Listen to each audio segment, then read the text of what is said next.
one night we were all sitting around thinking about band names, like hopefully most bands do, and and after about an hour, someone came up with the name Ice Cream, and we were like, nah, that's not gonna cut it.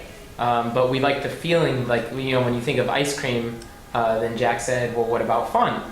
And I think we thought, like, that's a great name, so long as it's kind of understated, so long as it's just short and to the point. It's the word fun as opposed to like fun, and then you'd probably expect us to be like this the whole entire interview, and that's not in our personalities to do that. We like kind of there's an oddness to the word fun. So we thought that would be a great name, and when we called our manager at the time, he said, well, why don't you guys Google fun and see if there's another band called Fun. The thing is like, if you Google fun, like, the last thing you're gonna find is like a band. You're probably gonna find like some pornography sites, things like that, and so we didn't find a band named Fun, so we were like, great, that's gonna be our band name. After about two months after we had announced that our band was called Fun, a Finnish noise rock band contacted us, and they were like, Fun is our name. Can you guys do something to kind of differentiate so that people don't get confused? So we put the period at the end to further exemplify that we weren't crazy, that we weren't like tons of fun, but it was just a word, fun. I guess there was a song at the end of the album called Stars, and I think it's the oldest song.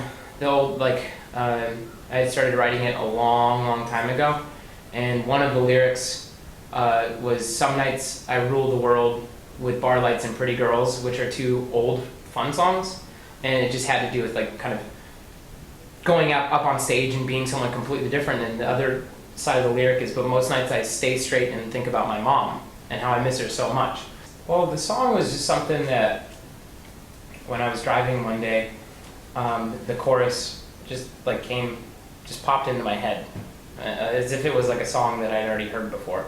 Oh yeah, this sounds like a really cool part to a song, but I didn't think anything of it. Like, I just kind of sang it into my phone, wrote the lyrics down, and it just kept popping back up the rest of the week. It just kept popping back into my head, and so I was like, we might have something good here. And so at that point, I hadn't really written any of the lyrics for the verses, and like the lyrics to the chorus, they were influenced by almost nothing. If it just came into my head, like, I'm sure that they were influenced by something, but I wasn't even thinking about them.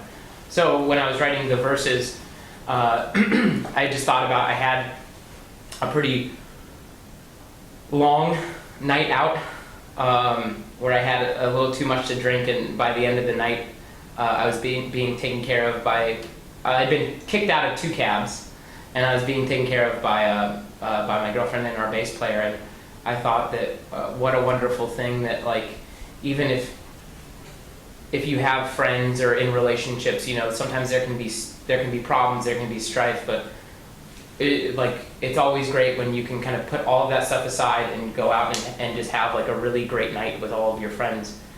And even despite all those things, say you take it a little too far, you can still rely on them to take care of you at the end of the night. Janelle, that was pretty cool for us, because not only were we like huge fans of Janelle, but it wasn't a matter of like business people kind of meeting with each other, being like, oh, a lot of days with like collaborations with so many songs, it's just record labels kind of putting 2 people together and stuff like that. And for Janelle, we knew that there was going to be a female vocal during that part. Our producer Jeff kind of knew her, and so one night he saw her, and so he played her the song because he was excited about it, and she loved the song, and he was like, well, you should sing on this part, and so that's how it happened. Well, you're going to get to see us explain the record artistically the way we see it, which I think is a special thing from a band. especially because the album's coming out just in a few days, and that'll be months and months away. So it's exciting for us to imagine that the people of Italy will have time to spend with the album and to have their own opinions and feelings and emotional connection with it, and then get to see the way we interpret it. Because in the States, it was like we played shows before the album, and people saw us playing the songs before they heard the recording, and then they heard the recording and saw us play it then, and then months later, and it was this big process. And my favorite process, just from growing up, is still getting an album, having all this time to love it in the way I want to love it, and then get to see the way the band loves it.